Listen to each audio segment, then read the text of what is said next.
受到这低压带影响，也有对流分溪发展，下晡新北汤园拢有落雷光雨，也因这雨上过大，真侪所在车路拢淹水，也搁这地下道也赶紧封起来，甚至有人家喙水拢淹入去啊！咱也伫咧新北市新店区新潭路一段也发生水崩山，即寡土石啊拢崩到车路顶头，严重影响着交通。雨落到又够大又够急，大雨未好旋车，将路面淹甲亲像河共款。民众驶车、骑车经过，拢会真细致。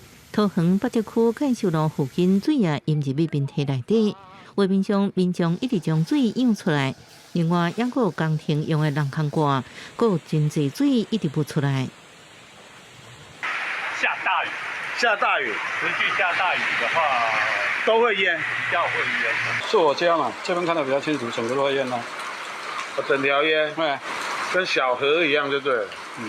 刚才淹到哪里去了？应该有1/3轮胎高啊。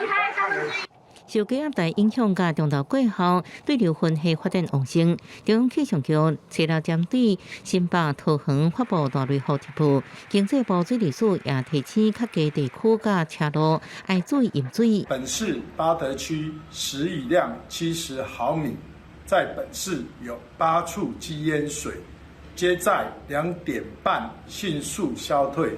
新北板桥大关路地下道因为排水未ful积水，关道超过半个车轮管暂时封起来。伫新店的新潭路一段因为大雨发生土石流，大面积的土水造成双线道受阻，好加在无人受伤。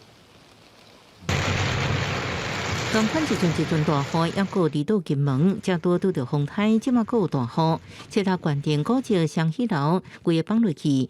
壁面厝下6个柜头卡住伫附近的居民有怨言，去年厝顶就捌放过，啊毋过文化局却无来报告。有打了1-20通的电话，他们说会处理，然后说没经费，是人民比较重要还是经费比较重要？文化局表示已经做过补强，啊毋过年久失修，结果已经损坏，了后会将2楼壁面甲附近的住户壁面拆掉。等委员专家现场勘查了后，搁做整理。记者综合报道。